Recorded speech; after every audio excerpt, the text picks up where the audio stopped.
세 번째 이론은 일부 역사학자나 경제학자들 사이에서 지금도 인기가 있는데 이것은 메소포타미아의 북중국, 멕시코에서 대규모 관계시설이 건설되기 시작한 시기와 국가가 나타나기 시작한 시기가 엇비슷하다는 사실에서 출발한다. 그리고 관계나 수력 관리를 위해 복잡한 대규모 시설을 건설하고 유지하려면 아무래도 중앙 집권적인 관료 체제가 필요하다는 점에도 주목한다. 그 다음에는 대략적인 시대적 상호 관계를 곧 인과관계로 파악한다. 결국 메소포타미아와 북중국과 멕시코 사람들은 대규모 관계 시설이 가져올 이점을 미리 예견했다는 것이다. 그 당시 이들 지역에서 수천 킬로미터 이내에는 그리고 지구상의 그 어디에도 이 같은 이점들을 미리 확인할 수 있는 관계 시설이 전혀 없었는데도 말이다. 아무튼 이렇게 선경지명을 가졌던 사람들이 작고 비능률적인 추상사회들을 여러 개 합병하여 대규모 관계시설이라는 축복을 내려줄 수 있는 하나의 국가로 만들었다는 주장이다. 그러나 국가 형성에 대한 이 수자원 이론은 사회 계약론의 경우와 똑같은 반론에 부딪힐 수밖에 없다. 구체적으로 말해서 이 이론은 복잡한 사회로 발전되는 과정에서 최종 단계만을 거론하고 있다. 대규모 관계시설의 문제가 대두되기 전 인간 사회가 수천 년에 걸쳐 무리에서 부족으로 그리고 다시 추상사회로 발전하게 만들었던 원인이 무엇인지에 대해서는 아무런 언급도 없고 역사상의 연대와 고고학적 연대를 자세히 훑어보아도 관계 문제가 국가 형성의 원동력이었다는 견해는 뒷받침되지 않는다. 메소포타미아, 북중국, 멕시코, 마다가스카르 등지에는 국가가 생겨나기 전에도 이미 소규모 관계시설이 존재했다. 대규모 관계시설은 국가 탄생과 같은 시기에 건설된 것이 아니라 각 지역에서 상당히 뒤늦게 시작되었다. 그리고 중앙아메리카의 마야 지역과 안데스 일대에 형성된 대부분의 국가에서 관계시설이라고는 각 지방의 공동체가 건설하고 스스로 유지하는 소규모 시설밖에 없었다. 그러므로 복잡한 수자원 관리 시설이 만들어진 지역에서도 그 시설은 국가 형성에서 비롯된 2차적인 결과였을 뿐이며 국가 형성 원인은 다른 데 있었다. 국가 형성에 대해 본질적으로 정확한 견해를 갖기 위해서는 우선 관계시설과 일부 국가 형성 시기의 사이에 대략적인 상호 관계 따위보다 훨씬 더 보편적인 타당성을 가진 한 가지 분명한 사실에 근거해야 한다. 그것은 바로 각 지역의 인구야말로 사회적 복잡성을 가장 확실하게 예측할 수 있는 지표라는 사실이다. 앞서도 확인했듯이 무리 사회는 수십 명의 개인으로 이루어지고 부족 사회는 수백 명, 추장 사회는 수천에서 수만 명, 그리고 국가는 일반적으로 5만 명 이상이다. 이처럼 각 지역의 인구 규모와 사회 유형, 무리 부족 등 사이에도 대략적인 상호 관계가 존재하지만 각각의 범주 속에서는 인구와 사회적 복잡성 사이에 더 확실한 경향이 나타난다. 예를 들자면 추장사회 중에서도 인구가 많을수록 더 중앙 집권적이고 계층화가 심하고 더 복잡하다. 이 같은 상호 관계들은 각 지역의 인구 규모, 인구 밀도 또는 인구의 압력과 복잡한 사회가 형성되는 일 사이에는 분명히 어떤 관계가 있다는 것을 강력히 시사하고 있다. 그러나 이 같은 상호 관계만으로는 복잡한 사회를 탄생시키는 인과관계의 사슬에서 인구라는 변수가 정확히 어떤 기능을 갖고 있는지를 파악할 길이 없다. 그러므로 그 인과관계를 확인하기 위해서 우선 조밀한 대규모 인구가 발생하게 된 배경부터 다시 상기하도록 하자. 그 다음에는 이 같은 대규모 사회가 단순한 형태로 유지될 수 없었던 까닭을 살펴보자. 그리고 그것을 바탕으로 어째서 지역 인구가 증가할수록 단순했던 사회가 점점 복잡해지는지를 확인해 보는 것이다. 집약적 식량 생산과 사회의 복잡성은 상호 자극 관계. 앞서 우리는 대규모 인구 또는 조밀한 인구가 발생하기 위해서는 반드시 식량 생산이라는 조건이 충족되거나 적어도 수렵 채집의 생산성이 각별히 높은 지역이라는 조건이 충족되어야 한다는 것을 확인했다. 일부 생산적인 수렵 채집민 사회는 추장 사회의 조직 수준에 도달하기도 했지만 국가의 수준까지는 이르지 못했다. 그러므로 모든 국가는 식량 생산을 통해 국민들을 먹여 살린다. 이 사실과 바로 앞서 언급했던 각 지역의 인구 규모와 사회적 복잡성 사이의 상호관계, 결국 그 두 가지 때문에 그동안 식량 생산과 인구 변수와 사회적 복잡성 사이의 관계를 놓고 닭이 먼저냐 달걀이 먼저냐 하는 논쟁이 오랫동안 계속되었던 것이다. 과연 집약적 식량 생산이 원인이 되어 인구 성장을 촉발시키고 결국 복잡한 사회를 탄생시켰던 것일까? 아니면 대규모 인구와 복잡한 사회가 원인이 되어 식량 생산을 강화하게 되었을까? 그러나 이처럼 질문의 형태를 이것이냐 아니면 저것이냐 하는 식으로 만들게 되면 문제의 핵심을 놓칠 수밖에 없다. 집약적 식량 생산과 사회적 복잡성은 자가 촉매작용에 의해 서로 자극하는 관계다. 다시 말해서 인구가 성장하면 사회가 복잡해지며 그 과정에 대해서는 곧 논의하게 될 것이다. 사회가 복잡해지면 식량 생산이 강화되면서 인구가 성장한다. 복잡한 중앙 집권적 사회는 관계시설을 비롯한 공공토목공사, 더 나은 농기구를 만들 수 있는 각종 금속 수입을 비롯한 장거리 교역, 그리고 각종 경제적 전문가들의 활동, 이를테면 목축민은 농경민이 생산한 곡류를 먹고 농경민은 목축민의 가축을 이용하여 생기를 끌게 하는 따위를 지원할 수 있다. 중앙집권적 사회가 가진 이와 같은 이점 때문에 식량 생산은 점점 더 강화되었다. 따라서 인구도 계속해서 성장할 수밖에 없었다. 더 나아가서 식량 생산은 적어도 세 가지 측면에서 복잡한 사회에 기여한다. 첫째, 식량 생산에 필요한 노동력은 철 따라 변동이 심하다. 일단 수확한 식량을 저장한 뒤에는 중앙 집권적인 정치적 권위체가 농경민의 노동력을 이용할 수 있다. 그리하여 국가의 힘을 과시하기 위한 공공토목공사, 예를 들어 이집트의 피라미드 따위, 또는 더 많은 사람을 먹여 살리기 위한 공공토목공사, 폴리네시아, 하와이의 관계시설이나 양어장 따위를 버리거나 정복 전쟁을 일으켜 더 큰 국가를 이룩할 수 있다. 둘째, 식량 생산이 잘 이루어지면 잉여 생산, 식- 잉여 식량을 비축할 수 있게 되고 결과적으로 경제적 전문화와 사회적 계층화가 가능해진다.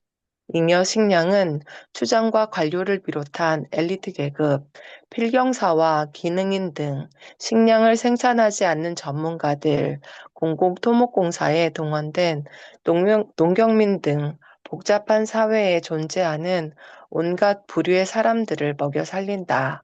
마지막으로 식량 생산은 사람들이 정주영 생활을 채택할 수 있도록 또는 그럴 수밖에 없도록 만든다. 정주영 생활은 사람들이 소유물을 축적하고 정교한 기술이나 기능을 발전시키고 공공토목공사를 일으키는데 반드시 필요한 선행 조건이다. 이처럼 주거가 일정하다는 것은 복잡한 사회에서 매우 중요한 일이다. 선교사들이나 정부가 뉴기니 또는 아마존에서 그때까지 접촉이 없었던 유량형 부족이나 무리와 처음 접촉할 때마다 보편적으로 두 가지 당면 목표를 세우고 접근하는 것도 그 때문이다. 물론 첫 번째 목표는 당연히 그 유랑민들을 비폭력화하는 것이다. 즉 선교사나 관료 또는 서로를 죽이지 않도록 설득한다. 또 하나의 목표는 유랑민들이 촌락에 정착하도록 유도하는 것이다. 그렇게 해야만 선교사와 관료들이 그 유랑민들을 찾아낼 수 있고 그들에게 의료 혜택이나 학교 등을 제공할 수 있으며 궁극적으로 그들을 개종해 통제할 수 있기 때문이다. 토스. 대규모 사회가 복잡해지고 중앙집권화할 수밖에 없는 이유. 이처럼 식량 생성은 인구 규모를 확대할 뿐 아니라 여러 가지 측면에서 복잡한 사회의 존재를 가능케 한다. 그러나 식량 생산이 가능하고 대규모 인구가 갖추어졌다고 해서 복잡한 사회가 불가피하게 이루어지는 것은 아니다. 관찰에 따르면 분명히 무리 또는 부족의 사회 조직은 수만 명이 넘는 사회에 적합하지 않고 현존하는 대규모 사회는 모두 복잡한 중앙 집권 조직을 갖고 있다. 그렇다면 그 까닭은 무엇일까? 거기에는 적어도 네 가지 명백한 이유가 있다.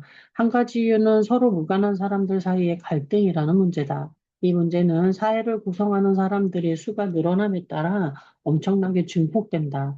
20명으로 이루어진 무리 사회에서 두 사람씩 짝지어진 관계의 수를 계산해 보면 190이라는 숫자가 나오는데 만약 2,000명으로 이루어진 무리 사회가 있다면 그 숫자는 자그마치 199만 9천 명으로 늘어난다.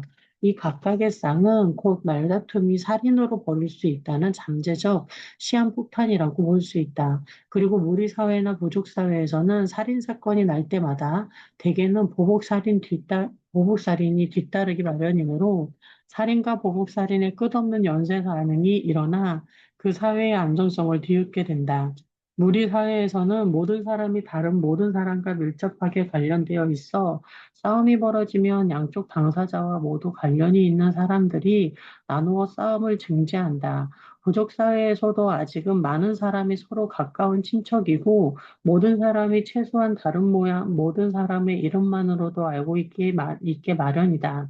따라서 양쪽 당사자의 공통점인 친척이나 친구들이 싸움을 중지한다. 그러나 이렇게 모든 사람이 다른 모든 사람을 알고 지낼 수 있는 몇백 명이라는 문턱을 넘어서면 그때부터는 서로 무관한 두 사람으로 이루어진 관계의 수가 증가하게 된다. 그리하여 낯선 사람들끼리 싸우게 되었을 때 그 자리에 있는 사람들 중 양쪽 당사자의 공통적인 친구 또는 친척이어서 그 싸움을 말려야 할 처지에 있는 사람들 숫자는 그만큼 적어지는 셈이다. 반면 구경꾼 중 많은 사람들은 두 당사자 가운데 어느 한쪽만의 친척이거나 친구이므로 그 사람 편을 들게 되고 결국 두 사람의 싸움이었던 것이 패싸움으로 번질 수 있다. 그러므로 어떤 대규모 사회가 갈등의 해결을 구성원에게 맡겨두기만 한다면 반드시 자멸할 수밖에 없다. 이 같은 요인 하나만 보더라도 수천 명으로 이루어진 사회는 무력을 독점하고 갈등을 해결하는 중앙집권적 권위체를 발전시켜야만 존속할 수 있다는 것을 알 수 있다. 두 번째 이유는 인구 규모가 커질수록 공동으로 어떤 결정을 내리기가 점점 불가능해진다는 점이다. 뉴기니의 작은 촌락에서는 아직도 성인 인구 전체가 의사결정에 함께 참여한다. 이것은 어떤 소식이나 정보가 모든 사람에게 신속히 전달될 수 있고 촌락 전체가 모인 자리에서도 어떤 사람 말이 모든 사람에게 잘 들리며 또한 이 자리에서 의견을 표현하고 싶은 사람들은 누구나 발언 기회를 얻을 수 있기 때문에 가능한 일이다. 그러나 사회 규모가 훨씬 더 커지면 공동 의사결정에 필요한 이 같은 선행 조건들이 불가능해진다. 심지어 마이크와 확성기를 이용할 수 있는 오늘날에도 수천 명으로 이루어진 집단에서는 전체 회의가 문제를 해결하는 방법이 될 수 없다는 것을 누구나 잘 알고 있다. 그러므로 어떤 대규모 사회가 효과적으로 의사결정을 하려면 반드시 조직화와 중앙 집권화가 이루어져야 한다. 세 번째 이유는 경제적 측면과 관계가 있다. 어느 사회에나 구성원 사이에 물자를 주고받는 수단이 꼭 필요하다. 어떤 한 개인을 놓고 보았을 때 그 사람에게는 어떤 필수적인 물품을 많이 얻는 날도 있고 적게 얻는 날도 있을 것이다. 그리고 개인에 따라 재능이 다르기 때문에 어떤 사람은 언제나 일부 필수품을 필요 이상으로 많이 얻을 대신 다른 필수품은 늘 부족하게 마련이다. 관계의 수가 얼마 되지 않은 소규모 사회에서는 이처럼 물자 이동이 필요할 때마다 개인 또는 가족 단위로 호혜적 교환에 입각해 당사자들이 직접 물자를 주고받을 수 있다. 그러나 대규모 사회에서는 당사자들끼리 직접적 갈등 해결 방식이 비효과적인 것과 마찬가지로 당사자끼리의 직접적이고도 경제적인 이동 방식도 비효과적이다. 대규모 사회가 경제적으로 원활하게 기능하려면 호혜적 경제 체계뿐 아니라 재분배적 경제 체제도 반드시 필요하다. 그래서 어떤 개인에게 남아도는 물자가 있으면 그것은 일단 중앙집권적 권위체제로 이동했다가 다시 그 물자가 모자라는 개인들에게 재분배되어야 한다. 대규모 사회에 복잡한 조직이 필요한 이유 중 마지막으로 고려해야 할 사항은 인구 밀도에 관련된 문제다.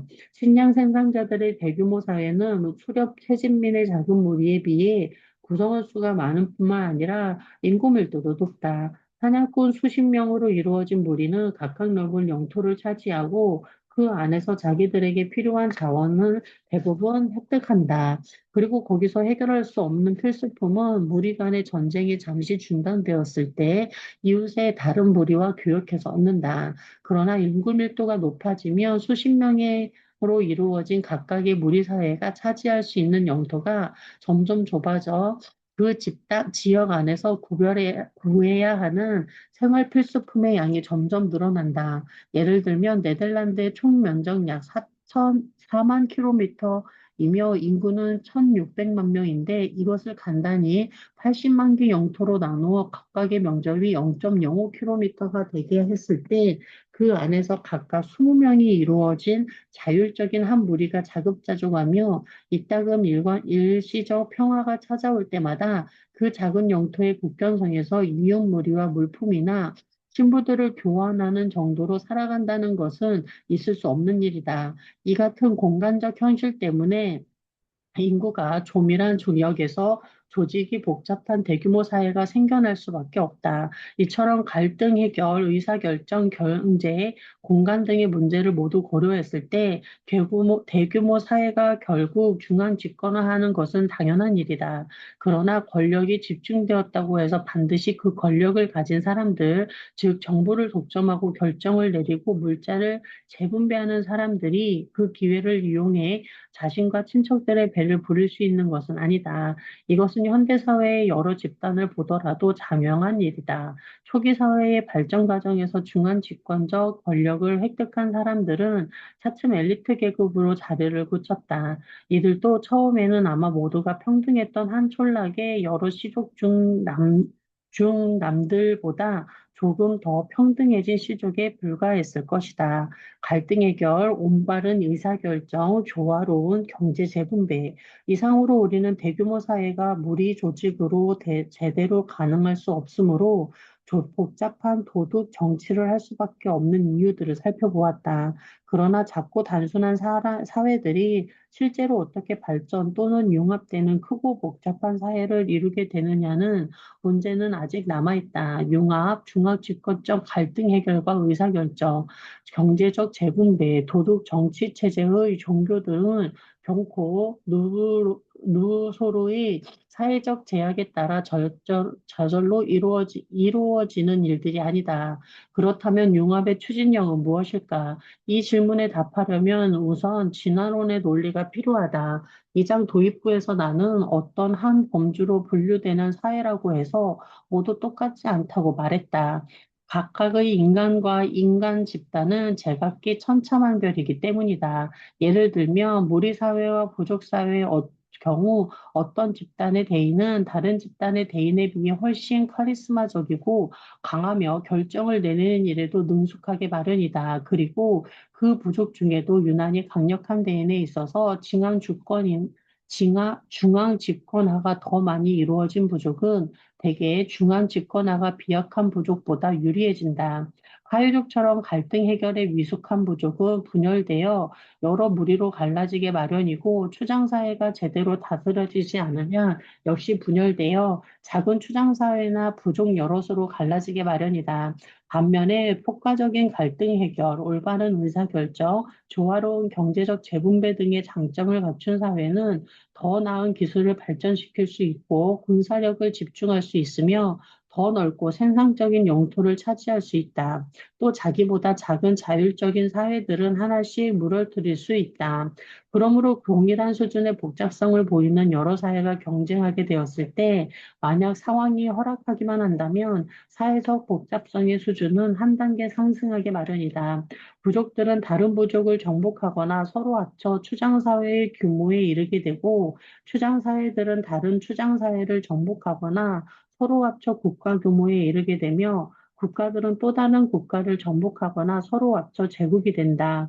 더 일방적으로 말해 큰 사회 단위는 만약, 이 만약이 매우 중요하다. 그렇게 규모가 커진 데 따르는 각종 문제, 지도자 자리를 노리는 자들의 끊임없는 위협, 도덕 정치에 대한 평민들의 반감, 경제적 통합으로 늘어나게 되는 여러 가지 문제를 해결할 수만 있다면 각각 작은 사회 단위에 비해 잠재적으로 유리하다. 소스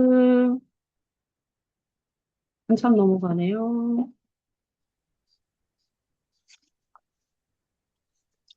외부 세력에 의해 융합, 합병되는 소규모 사회, 작은 단위들에 융합되어 큰 단위로 바뀌는 현상에 대해서는 역사적 기록도 많고 고고학적 증거도 많다.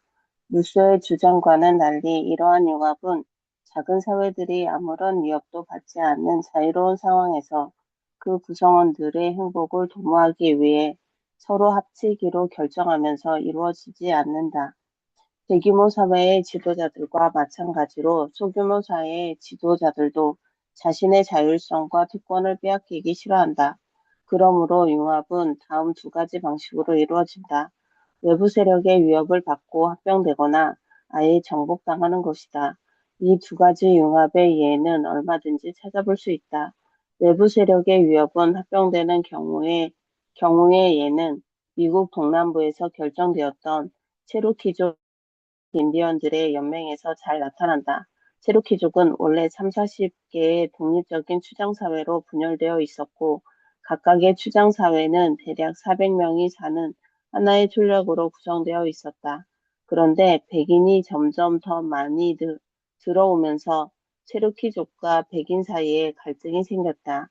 가령 체로키족 중에서 어느 한 사람이 백인 정착민이나 상인들을 약탈하거나 공격을 했을 경우 백인들은 그 인디언 어느 추장 사회에 속해 있는지 구별할 수 없으므로 체로키족이라면 누구든지 가리지 않고 군사적 행동을 취하거나 교역을 끊는 방법으로 무차별 보복을 했다.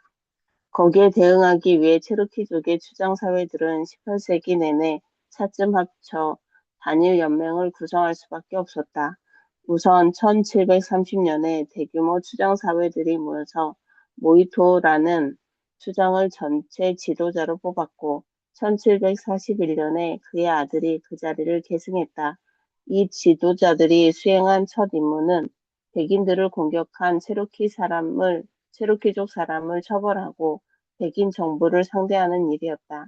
1758년 전후하여 체로키족은 의사결정 과정을 조직화하기 위해 예전의 촌락사회의 본보기로 삼은 연례회의를 개최하여 에코타라는 한 촌락에 모이기 시작했고 그곳은 사실상 수도가 되었다.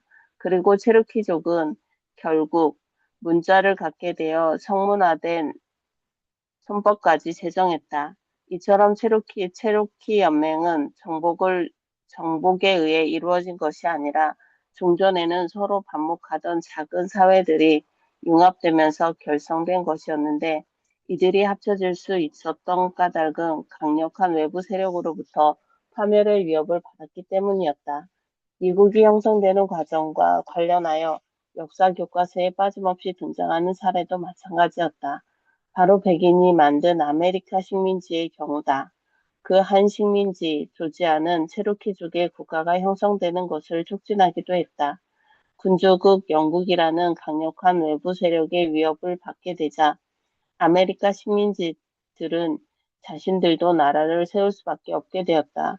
각각 아메리카 식민지도 처음에는 체로키족의 주장사회처럼 자율성을 빼앗기기 싫어했고, 따라서 1781년에 연합헌장 북부 13개주가 제정한 미국 최초의 연방헌법을 중심으로 융합하려던 첫 번째 시도는 각 식민지에 지나친 자율성을 보장하고 있었기 때문에 실패할 수밖에 없었다.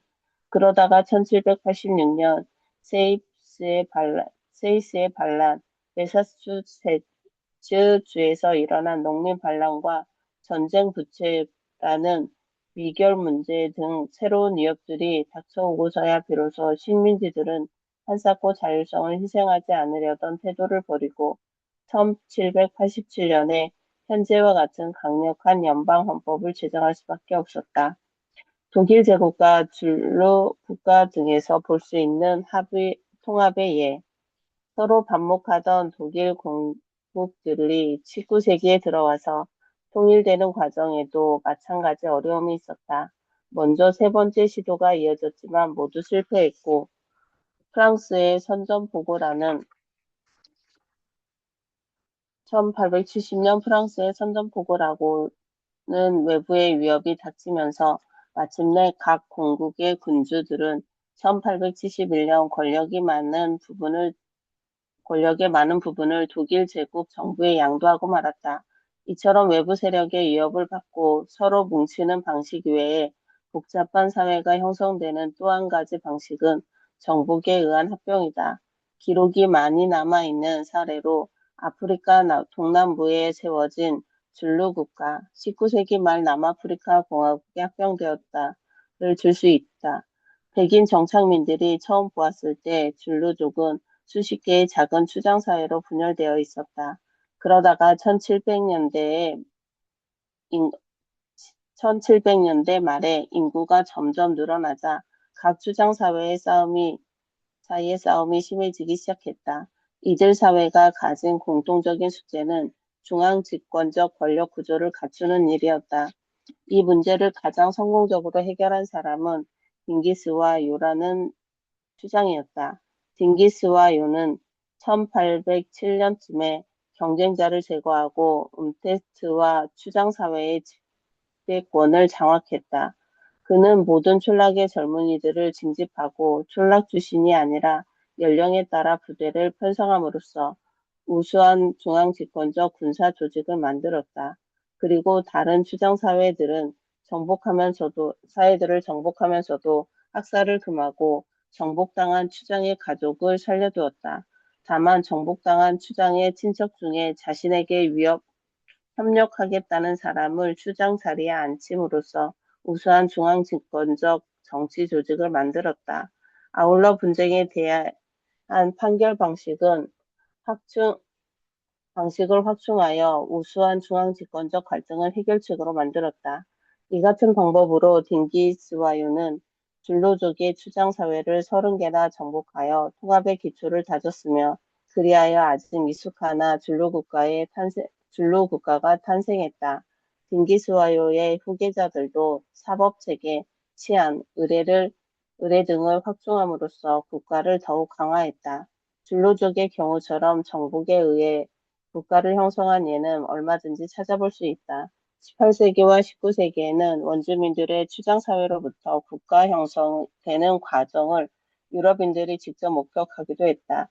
그 중에는 폴리네시아와 하와이와 티히티, 마다가스카르의 메리나 국가, 남아프리카의 줄루 국가, 이외에도 레소트, 남아프리카 공화국 영토를 둘러싸인 왕국과 줄루족의 일파인 수아족이 일으킨 국가이며 현 스와질란드 왕국의 모체를 비롯한 여러 국가, 서아프리카의 야샨티, 현 가나 중부에 있던 흑인 왕국 국가, 우간다의 응골레, 현 우간다 서남부의 구원지대에 있던 원주민 왕국 및 부간다, 현재 우간다 동남부에 있던 원주민 왕국 국가 등이 있다. 아즈텍 제국과 잉카 제국은 유럽인들의 도착하던 15세기 이전에 이미 정복을 통해 성립되었지만 우리는 스페인의 초기 정착민들이 인디언들에게서